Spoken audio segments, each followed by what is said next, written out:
పన్నీర్తో అప్పటికప్పుడు చేసుకునే ఈ బ్రేక్ఫాస్ట్ చాలా రుచిగా చాలా టేస్టీగా అయితే ఉంటుందండి. ఈ బ్రేక్ఫాస్ట్ చేసుకోవడానికి ఎక్కువ సమయం అయితే పట్టదండి. తక్కువ సమయంలో ఈజీగా చేసుకోవచ్చు.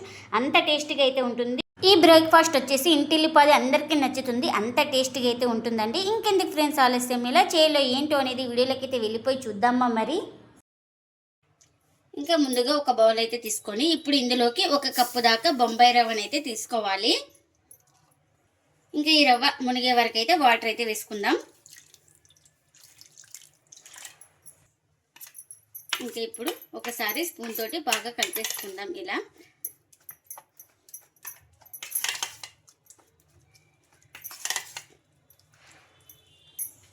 ఇంకా ఇలా మొత్తం బాగా కలిపేసుకొని ఒక ప్లేట్ అయితే పెట్టేసుకొని ఇప్పుడు ఒక 10 నిమిషాలు అయితే నానబెట్టేసుకుందాం. రవ్వ మనకు బాగా నానుతుంది. ఇంకా ఫస్ట్ స్టవ్ మీద కడాయి అయితే పెట్టేసుకొని ఒక 2 స్పూన్ ఆయిల్ అయితే వేసుకున్నాను. ఆయిల్ కూడా హీట్ అయింది మనకు. ఇంకా ఇప్పుడు ఇందులోకి పోపు దినుసులు అయితే వేసుకోవాలి. అలాగే చిన్నగా కట్ చేసుకున్న ఉల్లిపాయ ముక్కలు కూడా వేసుకుందాం.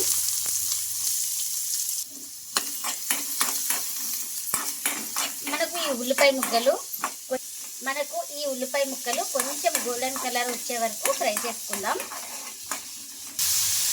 ఇప్పుడు ఇందులోకి కరివేపాకు అయితే వేసుకుందాం. ఇంకా ఇలా కొంచెం గోల్డెన్ కలర్ వచ్చింది కదా. ఇప్పుడు ఇందులోకి చిన్నగా కట్ చేసుకున్న టమాటో ముక్కలు కూడా వేసుకోవాలి. ఈ టమాటాలు అయితే మనకు సాఫ్ట్గా ఉడకాలి. ఇంకా మనకు టమాటాలు సాఫ్ట్గా ఉడికిన తర్వాత ఇప్పుడు ఇందులోకి కారం అయితే వేసుకుంటున్నాను. రుచికి తగినంత కారం అయితే వేసుకోండి. అలాగే టేస్ట్ తగినంత సాల్ట్ కూడా వేసుకోవాలి. అలాగే కొంచెం ధనియా పౌడర్, ఒక 1/4 టీ స్పూన్ దాకా జీలకర్ర పొడి.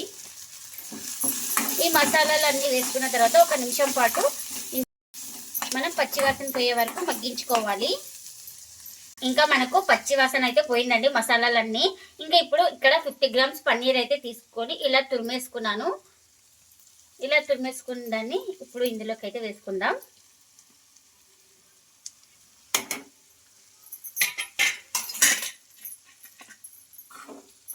ఇంకా ఇలా వేసుకొని ఒకసారి మొత్తం బాగా కలిపేసుకుందాం. ఈ పన్నీర్ కూడా ఉప్పు, కారం, మసాలాలన్నీ బాగా పడుతుంది.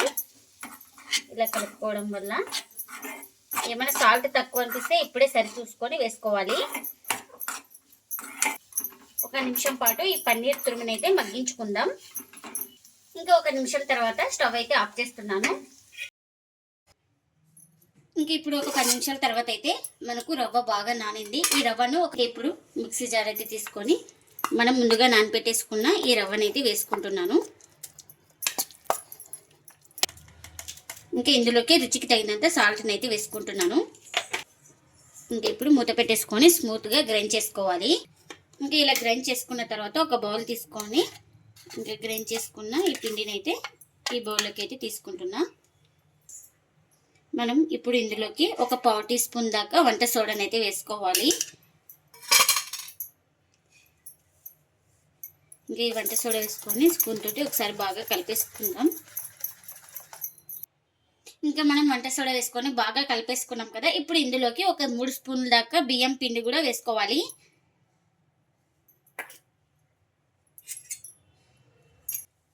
ఇంకా ఇప్పుడు చేతి అయితే కలిపేస్తున్నాను. ఎక్కడ ఉండలేకుండా బాగా కలిపేసుకోవాలి. కొంచెం వాటర్ తక్కువ అనిపిస్తే వాటర్ అయితే వేసుకొని మొత్తం పిండి మొత్తాన్ని బాగా కలిపేసుకోండి.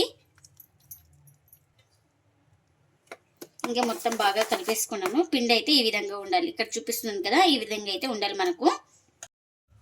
ఇంకా మన ఇంట్లో ఇలాంటి పోపు గెరిట అయితే ఉంటుంది కదా. మనం ఇప్పుడు స్టవ్ మీద అయితే పెట్టేసుకున్నాను. మనకు హీట్ కూడా అయింది. ఇప్పుడు ఇందులోకి 1 స్పూన్ దాకా ఆయిల్ని అయితే వేసుకుంటున్నాను.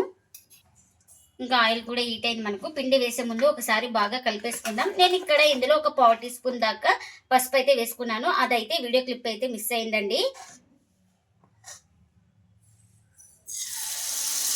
కొంచెం ఇలా పిండి అయితే వేసుకొని ఇలా లైట్గా స్ప్రెడ్ చేసుకోవాలి. ఇక్కడ చూపిస్తున్నాం కదా. ఇంకా మనం ఇందులోకి పన్నీరు, ఆనియన్స్ అన్ని స్టఫింగ్ అయితే రెడీ చేసుకున్నాం కదా. ఈ స్టఫింగ్ని అయితే 1 స్పూన్ దాకా పెట్టేసుకుంటున్నాను. ఇలా స్ప్రెడ్ చేసుకోవాలి లైట్గా. ఇంకా ఈ విధంగా పెట్టేసుకున్న తర్వాత ఇప్పుడు మళ్ళీ ఇంకా ఇది కవర్ చేసుకోవడానికి పైన కూడా పిండిని అయితే వేస్తున్నాను. ఇంకా ఇలా మొత్తం బాగా స్ప్రెడ్ చేసుకున్న తర్వాత ఇంకా ప్లేట్ అయితే కవర్ చేస్తున్నా. ఇంకా మనం కాలిందో లేదో చెక్ చేసుకుందాం. చూడండి ఇలా పైన మొత్తం బాగా పిండి లేకుండా బాగా ఆరింది కదా. ఇంకొక వైపుకి అయితే టర్న్ చేసుకుంటున్నాను ఇలా స్పూన్ తోటి. ఈ వైపు కూడా బాగా కాల్చుకోవాలి. ఇంకా రెండు వైపులా బాగా కాలింది కదా. ఇప్పుడు ఇదైతే రెడీ అయిపోయింది. ఇంకా ప్లేట్లకు అయితే తీసుకుంటున్నా.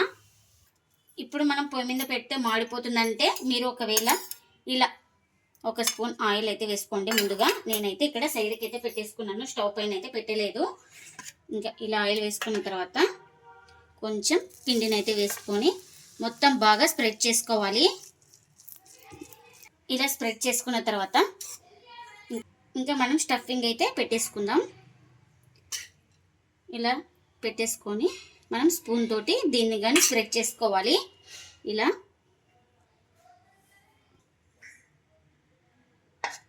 ఇంకా ఇది కవర్ చేయడానికి దీనిపైన కూడా పిండి వేసుకొని ఈక్వల్గా స్ప్రెడ్ చేసుకోవాలి. ఇలా లైట్గా ఇలా నిదానంగా వేసుకుంటే మొత్తం ఒక లెవెల్ అయితే వస్తుంది మనకు. ఇంకా ఇప్పుడు దీన్ని స్టవ్ మీద అయితే పెట్టేస్తున్నా. స్టవ్ మీద పెట్టేసుకొని అంత స్టఫింగ్ పెట్టే లోపల మనకు అడగంటుతుందనేసి నేను సపరేట్గా ఇలా వేసేసుకొని స్టవ్ మీద అయితే పెట్టేస్తున్నాను. మనకు ఎక్కడ అడగంటదు ఇట్లా వేసుకుంటే. ఇంకా ఇప్పుడు చెక్ చేసుకుందాం. చూడండి పైన ఎక్కడ పిండి అయితే లేదు కదా. ఇంకా ఇప్పుడు ఇంకొక వైపుకి అయితే టర్న్ చేసుకుందాం నిదానంగా ఇలా స్పూన్ తోటి. ఈ సైడ్ కూడా బాగా కాల్చుకోవాలి, అప్పుడే మనకు లోపల దాకా బాగా కాలుతుంది.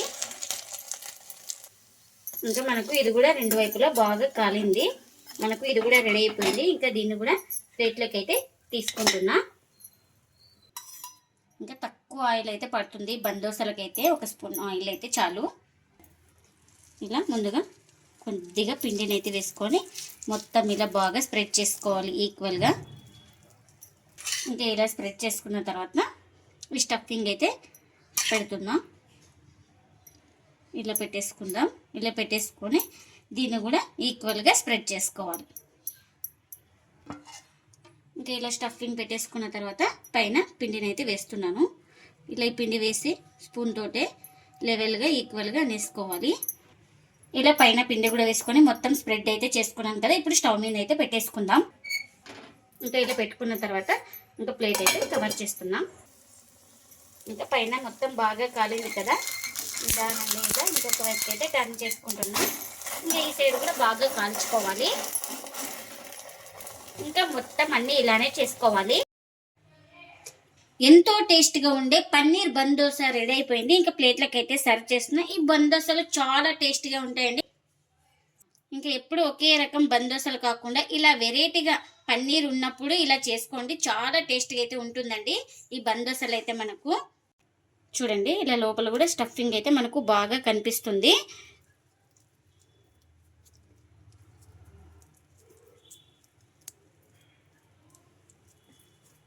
చూడండి ఎంత బాగా కనిపిస్తుందో ఈ పన్నీర్ స్టఫింగ్ అయితే. మీరు కూడా తప్పకుండా ఒకసారి ఇలా ట్రై చేయండి. మీకు ఎలా వచ్చిందో కామెంట్ అయితే చేయండి ఫ్రెండ్స్. ఇదండి ఇవాళ బ్లాగ్. ఈ వీడియో కనుక నచ్చితే ప్లీజ్ లైక్ చేయండి, షేర్ చేయండి, కామెంట్ చేయండి. అలాగే లైక్ చేసి సపోర్ట్ చేయండి friends. Thanks for watching. By by.